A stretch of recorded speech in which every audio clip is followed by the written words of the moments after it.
Hey, I hope you can all hear me. Wow, you can probably really hear me. I just wanted to say that this talk is going to be in English, and I'm sorry about that, and I'm hoping that even across languages, you will be able to put some trust that what I'm saying makes sense. I appreciate your all being here. So I was actually going to start with just a very, very short story about my first day in a Tunisian workplace.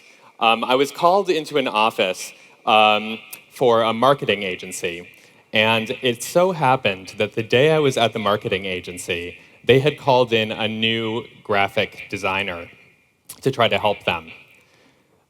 The meeting started out well, but one thing that started to happen was it became clear that the head of the marketing agency and the graphic designer disagreed about their vision, their creative vision, and they started to fight.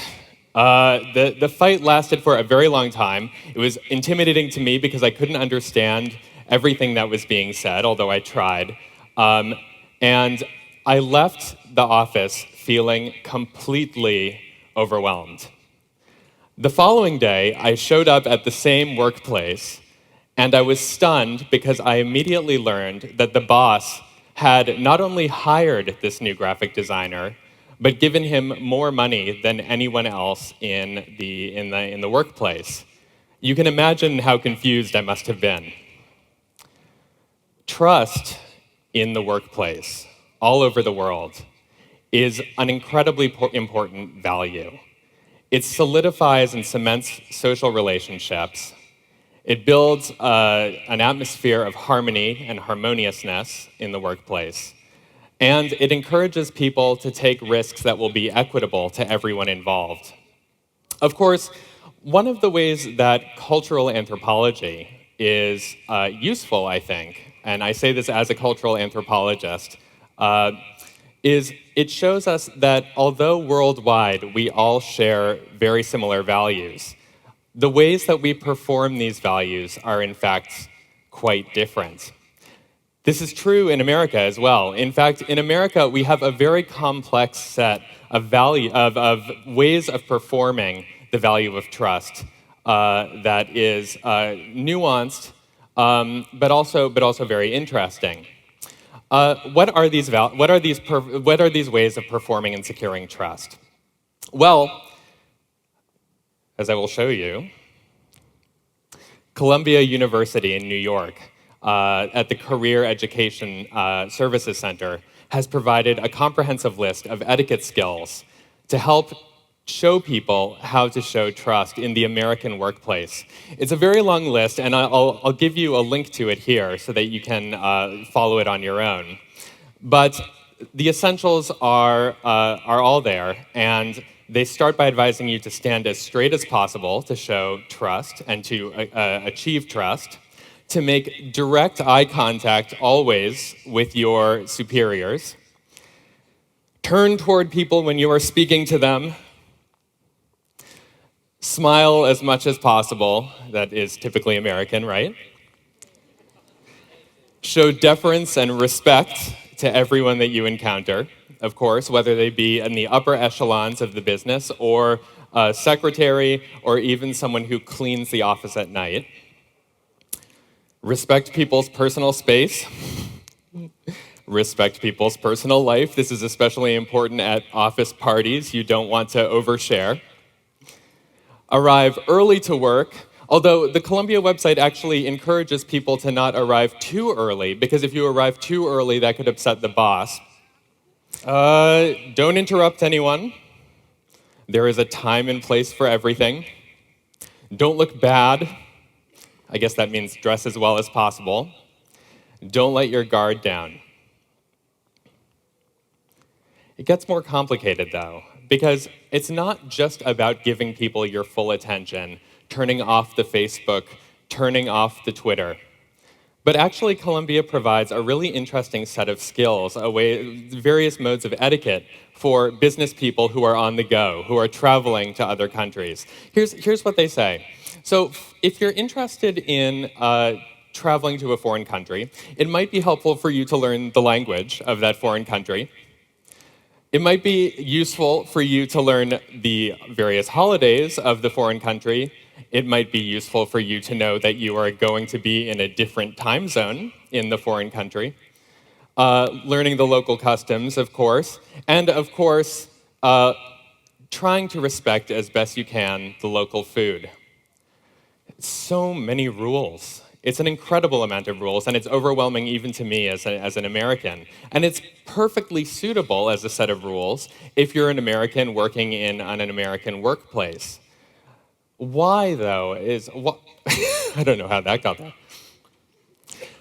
What this basically means is that even if you are presented with sushi, or if you're presented with brick, even if that sushi or brick makes you feel like you might be somewhere else a little bit later.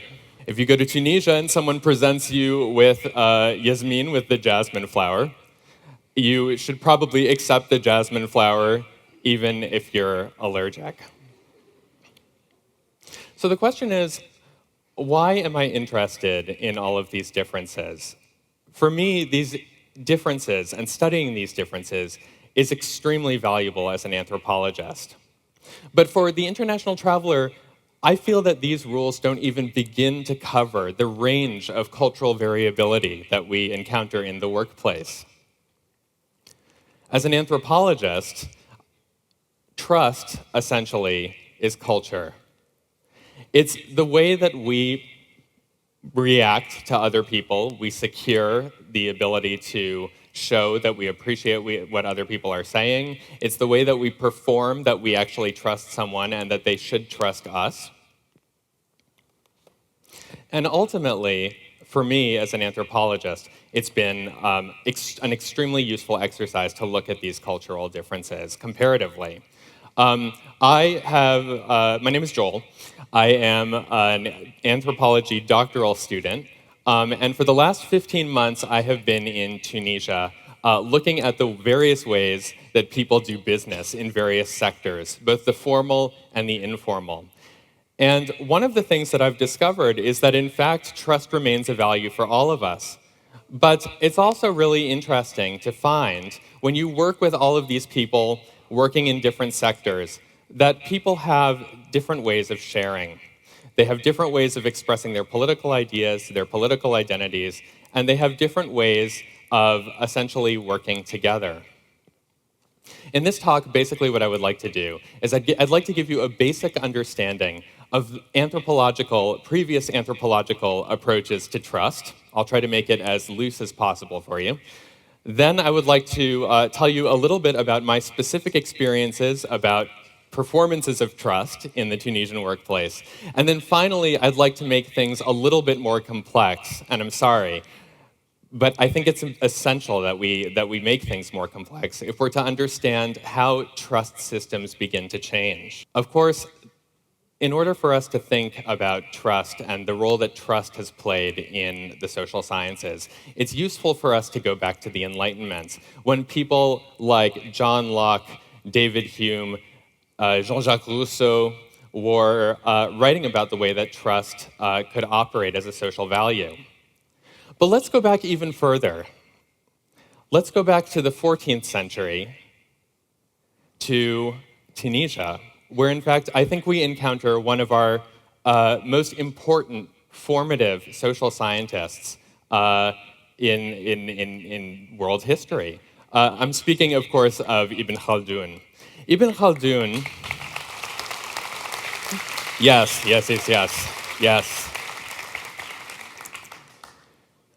Now, let me tell you why Ibn Khaldun is important.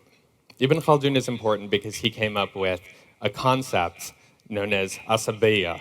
Asabiya is an extremely important concept that is still extremely relevant to contemporary cultural anthropology. It's the idea of the social ties that bind a culture, that bind a society, that hold a culture together in solidarity. I debated for a long time whether to put the word asabiya up on the screen. And I think the Tunisians in the audience will understand why.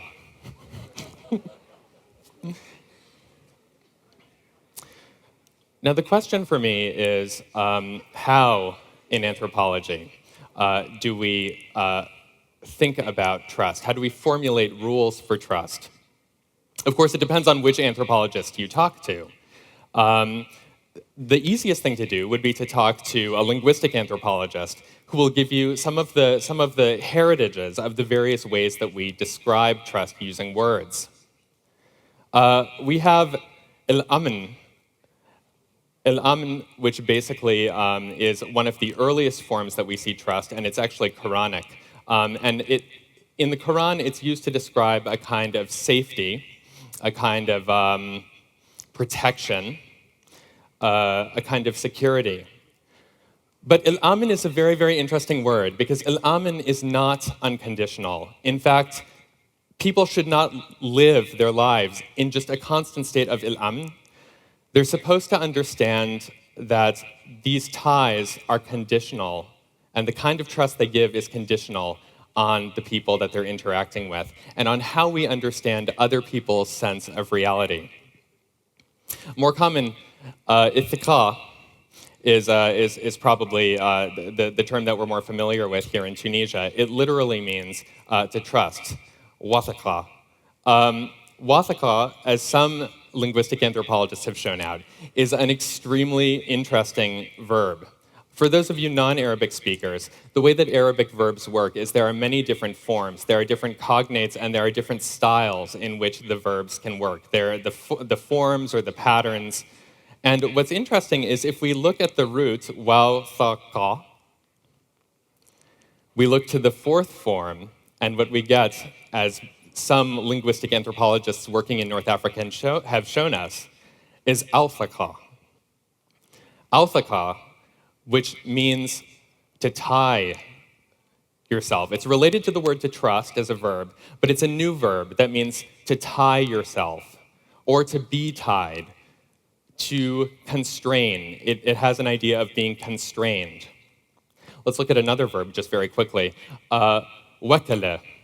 Wakala, which means to entrust someone with power, to put someone in charge and trust that they have the kind of power that they deserve. Well, kef them. And then if we look at the sixth form of the verb, we get tawakkala. Tawakkala, in Arabic, in classical Arabic anyhow, the way the sixth form often works is that it actually gives us a sense of passivity or a sense of pretending, a sense of feigning trust. It's very interesting that this verb applies itself so readily to this sixth form, which means a sort of being non-committal, being indifferent. I find this stuff fascinating. I don't know if you guys do. And the reason I find this fascinating is because I think it shows that imprinted, embedded into the language, there is a kind of ambivalence, an ambivalence that Tunisians, I found, know very well. In Tunisia, one of the first proverbs that I learned when I came here was this concept of shirka tirka.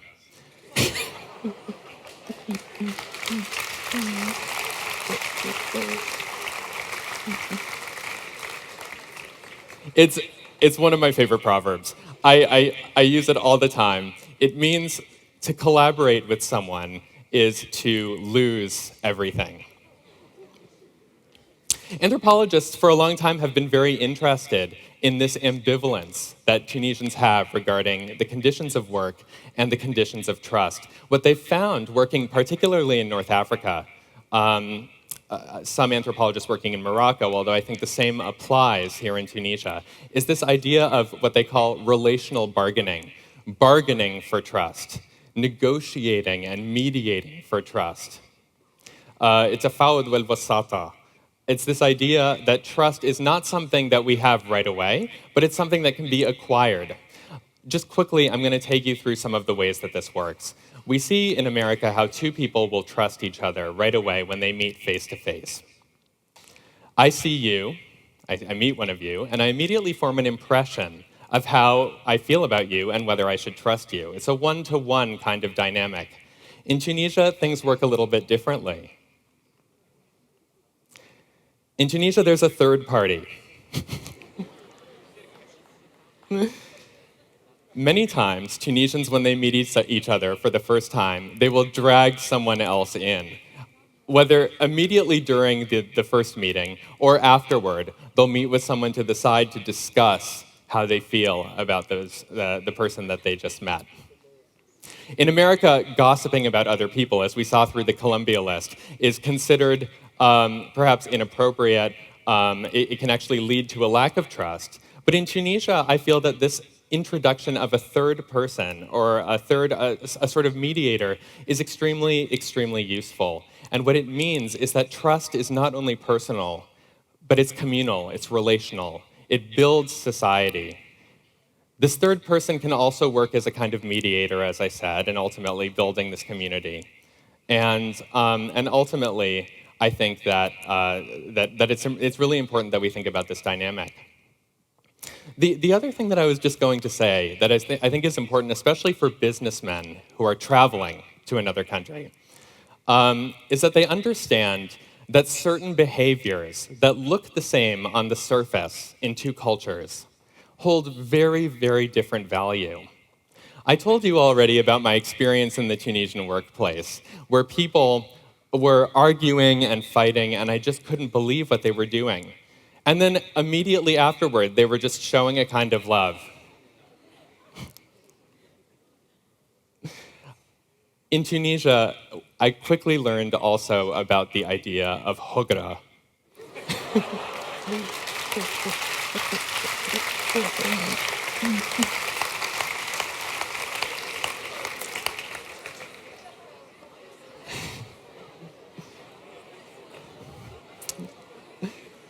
Hogra is the worst thing you can do in Tunisia. Hogra literally means being unavailable. In fact, I spoke to a Tunisian business person once who told me, "You can kill me, I don't want you to be unavailable." If you turn your back on someone, if you don't listen to them, if you show indifference to what they're saying, if you leave the office before they're done talking, if you disengage yourself from the conversation, Tunisians will think that you find yourself superior to them. And in fact, it's not a good way to make friends. I'm just going to take a second and just look at Facebook.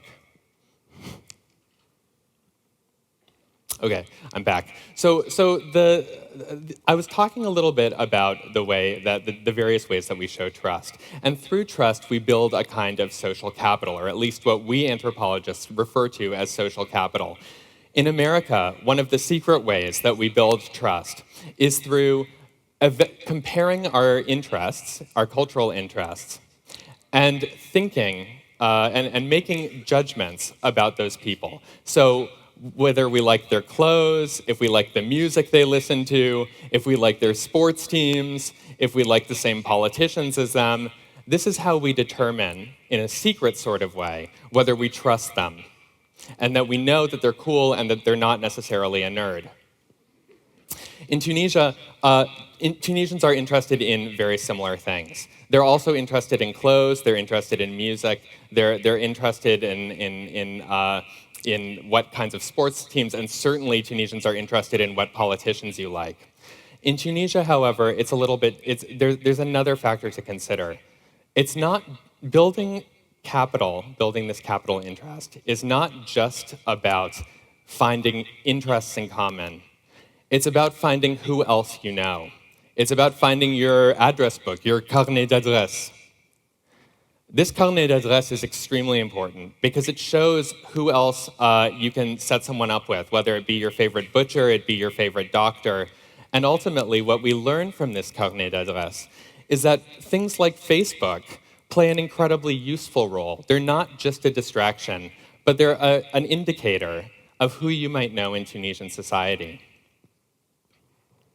Ultimately, for me, and I'll explain this hat in a minute, the message that I want to communicate to you is not so simplistic that it's just that Americans wear brown hats and Tunisians wear green hats and Americans don't want to have Facebook in the office and Tunisians love to have Facebook in the office. It's not just about that.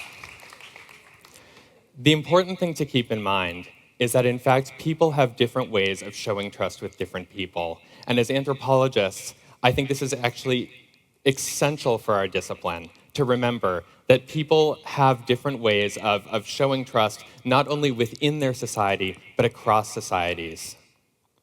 Tunisians are not only going to, and it's even more complicated, because Tunisians are not just going to show trust in one way within their society, they're also going to show trust at different times with different people in different ways. Something that's worth keeping in mind, especially when Tunisians begin to feel differently about some of the strangers in their midst.